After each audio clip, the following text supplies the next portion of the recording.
ওলামায়ে কেরাম কথা শুনে রাখেন, এদেশে আমরা ভাড়াটিয়া হিসেবে থাকি না,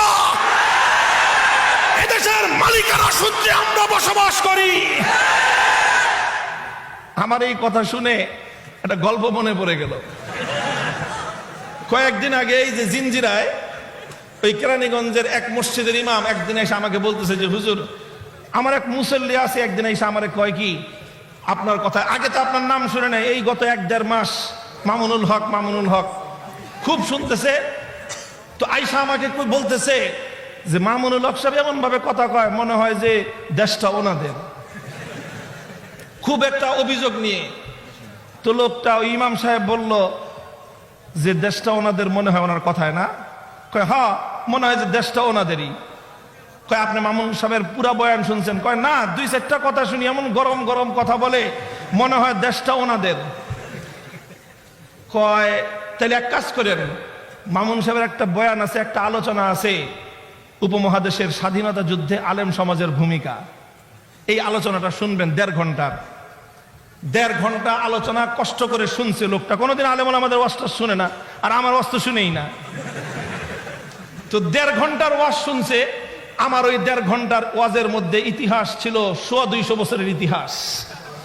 আমার ওই 1.5 ঘন্টার আলোচনা ইতিহাস ছিল যখন গোটা ভারতবর্ষকে ইংরেজরা গোলামীর জিঞ্জিরে আবদ্ধ করেছিল, সেই ইংরেজদের নাক পাশ থেকে বন্দিত্ব থেকে মুক্ত করবার জন্য সর্বপ্রথম যেই আলেমের অগ্নিঝরা কণ্ঠে স্বাধীনতার ঘোষণা উচ্চারিত হয়েছিল, সেই নেতা কোন নেতা ছিলেন না, সেই ব্যক্তি কোন রাজনৈতিক নেতা নেত্রী ছিলেন না, তিনি ছিলেন একজন আলেম, তিনি ছিলেন উপমহাদেশের সর্বশ্রেষ্ঠ হাদিস বিশারদ শাহ আব্দুল আজিজ মুহাদ্দিস দেহলভী রাহমাতুল্লাহি আলাইহি, যিনি ফতোয়া দিয়েছিলেন। কি ফতোয়া? ইংরেজদের বিরুদ্ধে স্বাধীনতা যুদ্ধ করা ফরজ। ফতোয়ার মধ্য দিয়ে শুরু হয়েছিল স্বাধীনতা যুদ্ধ ইংরেজদের বিরুদ্ধে। শুরু হলো স্বাধীনতার সংগ্রাম 1831 সালে বালাকোটের রণাঙ্গনে স্বাধীনতার জন্য যুদ্ধ করলেন, রক্ত দিলেন সৈয়দ আহমদ শহীদ রহমতুল্লাহি আলাইহি।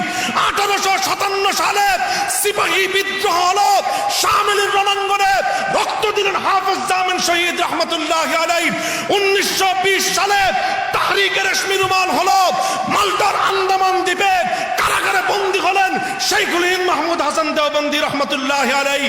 1927 সালে অসহযোগ আন্দোলনের ঘোষণা আসলো, তারকে মুওয়ালাতের ঘোষণা দিলেন শাইখুল হিন্দ মাহমুদ হাসান দেওবন্দি রহমতুল্লাহি আলাইহি। 1947 সালে ইংরেজদেরকে বিতাড়িত করে ভারতবর্ষকে মুক্ত আর স্বাধীন করা হলো। সেই স্বাধীনতা যুদ্ধে বিজয় করবার পর পশ্চিম পাকিস্তান, পূর্ব পাকিস্তান, মুসলমানদের 2 ভূখণ্ডে স্বাধীনতার পতাকা উত্তোলন করেছিলেন মামুনুল হক সাহেবের বাপের 2 ওস্তাদ।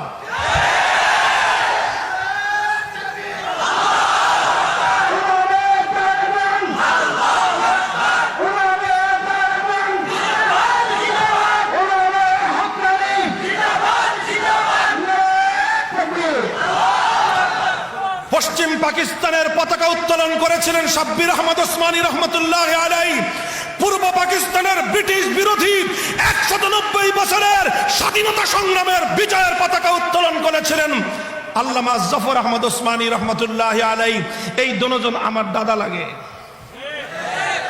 এরপর পাকিস্তান আমলের 1947 সাল থেকে 1971 24 বছরের ইতিহাস, ওই ইতিহাস আমরা জানি, ওই ইতিহাস আমরা পড়ি।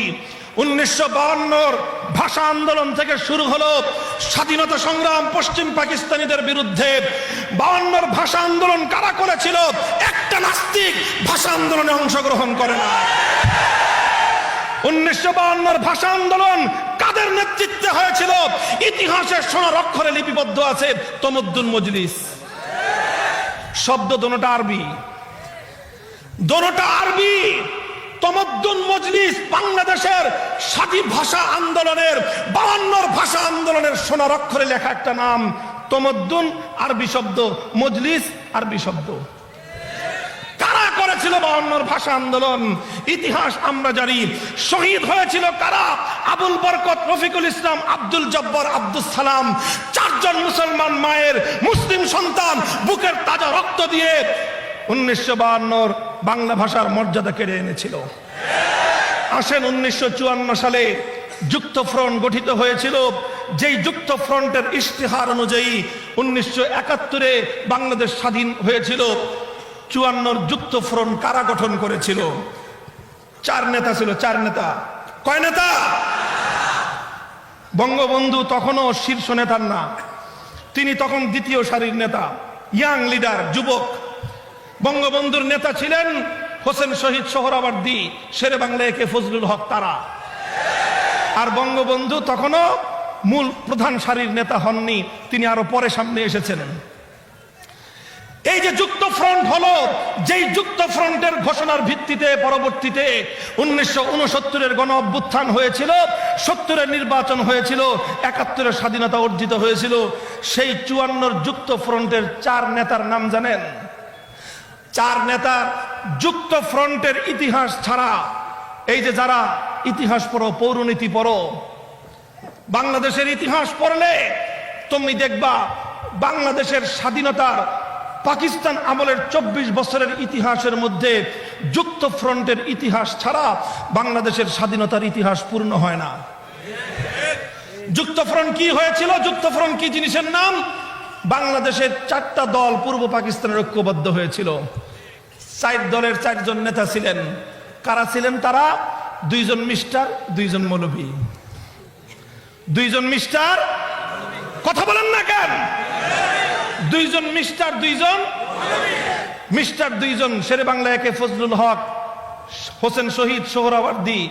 2 জন মিস্টার, 2 জন মৌলভী, মৌলানা আব্দুল হামিদ খান ভাসানী, হযরত মৌলানা আতহার আলী রহমতুল্লাহ আলাইহি। আতহার আলী কে চিনো? আমার দাদা। মৌলানা আতহার আলী আমার বাবার ওস্তাদ। মৌলানা আতহার আলী আমার শায়েখ মৌলানা আশরাফ আলী সাহেবের ওস্তাদ। তাহলে 1954 যুক্তফ্রন্ট করলো আমার দাদাই। সেই যুক্তফ্রন্টের মাধ্যমে বাংলাদেশ স্বাধীন হলো।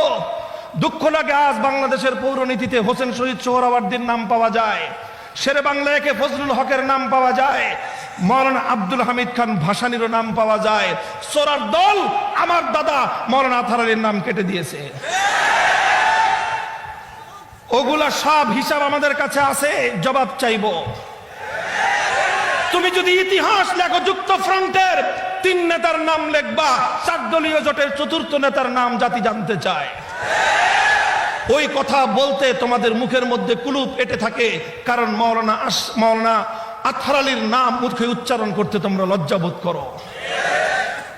মুহতারাম হাজিরিন, এই সব স্বাধীনতার ইতিহাস যখন আমার কাছ থেকে শুনছে 1.5 ঘন্টার আলোচনা, এরপরে আইসা ওই লোক ইমাম সাহেবরে কয়, ঠিকই তো কয়, উনি তো ঠিকই কয়।